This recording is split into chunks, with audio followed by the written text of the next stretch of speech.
Today, I'm going to explain a sci-fi action movie called The Tomorrow War. Spoilers ahead. Watch out and take care.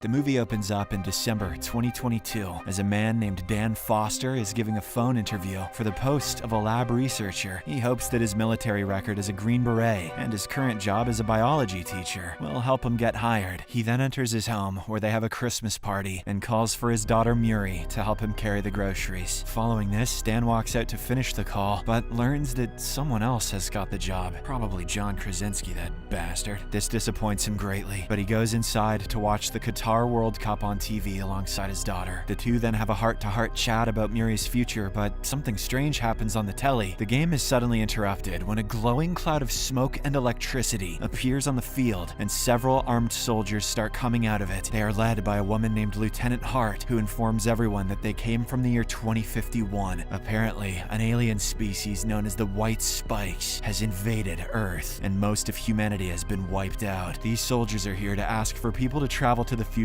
with them and help fight the war. In the next 12 months, nations all over the world send as many soldiers as they can. The authorities in the future keep asking for more people, and only a quarter of these soldiers come back alive. When they run out of trained soldiers, the governments begin drafting civilians to join the fight. One day, Dan is holding a biology class when he notices that no one seems to be listening. He stops teaching and asks the students what topic they want to talk about. Only one student, named Martin, who is obsessed with volcanoes, raises his hand. This conversation, however, is interrupted when Dan gets a message on his phone informing him that he has been drafted to the war. Later, he goes to his nearest military office to confirm the news. Dan is informed that he's going to die in 7 years, which is why he meets the requirements for conscription. A shocked Dan bombards them with a lot of questions, but the officers only give vague answers. They don't listen to what he is saying and attach a device to his arm. Then, he is told that the device tracks him and will assist him in the future war. It also can't be removed until he comes back from 2051. That evening, Dan meets his wife Emmy and tells her everything that has happened. She becomes distraught and says they should run away from the government, but Dan points out that the device on his arm tracks his every movement, so the authorities will find them no matter where they go. They can travel through time, honey.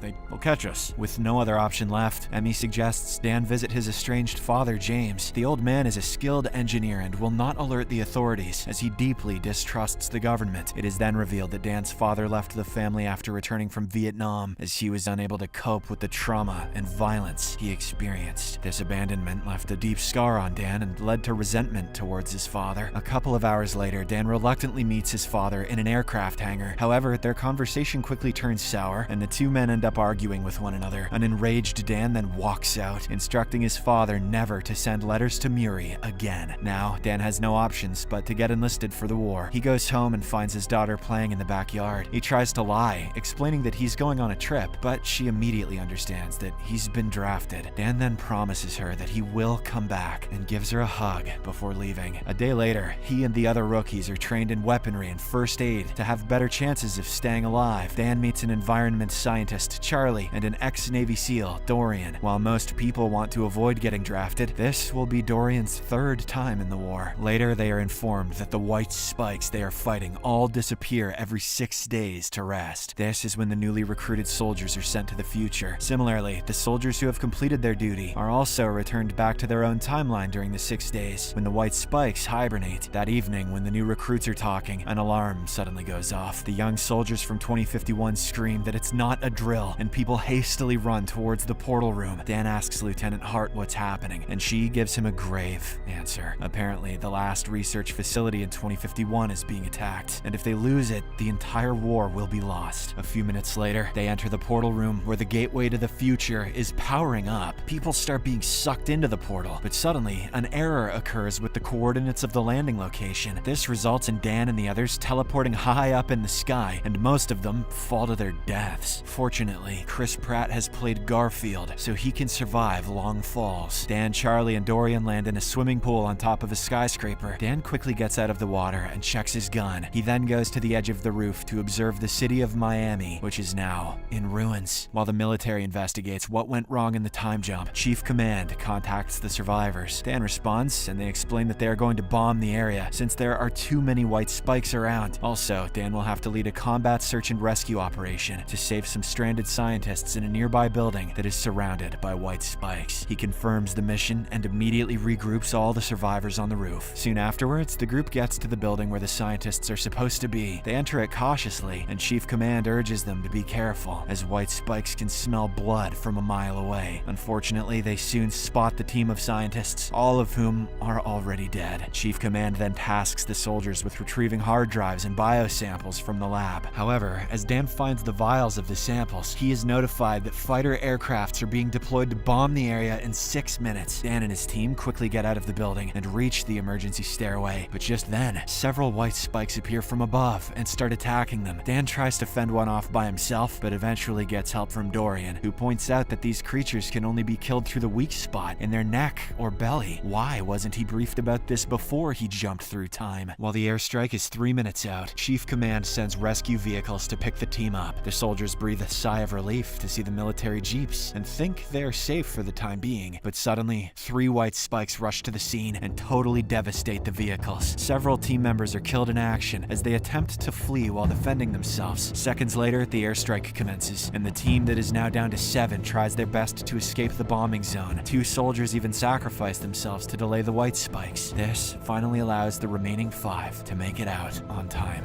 One day later, Dan wakes up beside Charlie at a military base in the Caribbean. They soon meet Dorian, from whom they find out that they were the only 3 who made it. Dan then inquires about the white spike claw that Dorian has hanging around his neck. Apparently, Dorian is supposed to die of cancer in 6 months. News that he learned when he got drafted for the first time. He also tells them that the only reason he has come back several times is because he wants to die on his own terms. Dan is then summoned to speak with the head of Chief Command. To his utter shock, it is none other than the adult Colonel Murray Forrester, his daughter. She reveals that she has a PhD in biotech from MIT, making Dan extremely proud, but she adds that he was not brought to 2051 so that she could reunite with her father. The only reason he is here is so that he can help her with a critical task once the time comes. Murray refuses to tell him what that is, but insists it will be the most important event in human history. She is going to cast him as Super Mario. Following this, the duo walks into a military tent where Murray reveals that they have figured out a toxin that kills only male white spikes. She now wants Dan to help them catch a female so that they can learn how to make a toxin that kills them all. On their way to a white spike nest in a helicopter, Murray reveals that the beasts simply appeared on Earth one day. They came out of northern Russia and spread to the rest of the world, but no one ever found any vessels, crash sites, or signs of them arriving on Earth. Dan then asks her what happened to their family between 2022 and 2051. However, Murray says it is better if they do not talk about it. Moments later, they arrive at a nest where several soldiers are trying to put a cornered female white spike in a cage. Everything seems to be under control until the beast breaks free and starts attacking them. Dan, who is in the helicopter, notices a horde of male white spikes on their way to the nest. He and Murray quickly slide down and manage to put the female in a cage. However, as the helicopter takes off with the cage, the horde of male white spikes arrives at the scene. This forces the father and daughter to run to a military Humvee, and they manage to shoot their way out thanks to a heavy machine gun attached to the vehicle. After a while, they arrive at a beach and stop to catch a breather. Murray is extremely upset that Dan put himself in danger and points out that she needs him alive. She then starts revealing what happened with their family back in the 2020s. Apparently, in that timeline, Dan returned from the war in 2051 and grew disenchanted with life. He eventually divorced Emmy and left home to live like a recluse. Then, on Murray's 16th birthday, she got a call that changed her life forever. Dan had gotten in an accident. She rushed to the hospital only to see his last heartbeat on the monitor. Dan is speechless and can't believe that he turned out like his own father, someone who he resented all his life. Nonetheless, they soon reach the military base where Murray takes Dan into her lab, where she is trying to synthesize a toxin. She is geared up to test thousands of combinations in order to find a toxin that will kill the female. Murray quickly hopes that she can achieve this as soon as possible, because there are only 21 hours left before Dan is sent back to his own timeline. The following morning, Dan comes back to the lab and asks Murray how she plans to deploy the toxin. She finally explains that the military in 2051 is running out of resources. This is why she needs Dan to take the toxin back to his time and mass produce it. That way, they will stop the war from ever occurring in the first place. While the two are having this this conversation, the computer tells them that the current test is a 100% bond, meaning they have found the toxin. Unfortunately, the captured female white spike suddenly awakens and makes a loud call.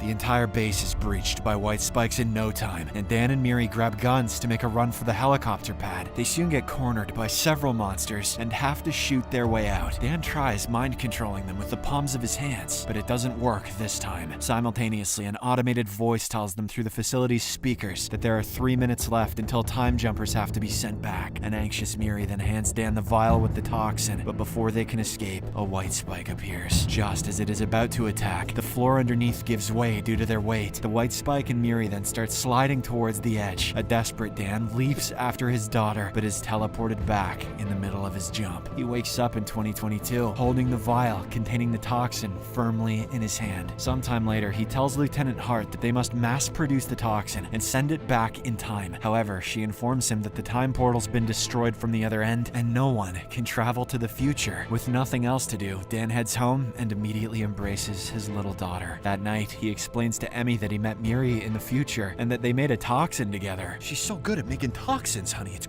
crazy. He also tells her that no one knew where the white spikes came from, as they suddenly showed up in the year 2048. When his wife suggests those creatures could have landed from space years earlier, a light bulb goes off in Dan's head. The scene abruptly shifts to a bar where Dan is having a conversation with Dorian. The two discuss the events from the future and agree on finding a solution to stop the war from ever happening. They take the white spike claw that Dorian has around his neck and go to see Charlie. The latter, being an expert in environmental science, analyzes the claw and sees it has volcanic ash on it from China. This bewilders them, as the white spikes first appeared from northern Russia and not China. First COVID, now this. Shortly afterwards, the trio ends up in Dan's biology classroom, where they ask Martin how a creature from Russia can end up having ash from China under its claws. Martin, who is obsessed with volcanoes, explains the ash has to be from the Changbai mountain eruption from 1,000 years ago. It took place in northern China and was so big that the ash can still be found deep inside the icebergs in northern Russia. Upon hearing this, it finally dawns on the group that the white spikes arrived a millennium ago and became frozen deep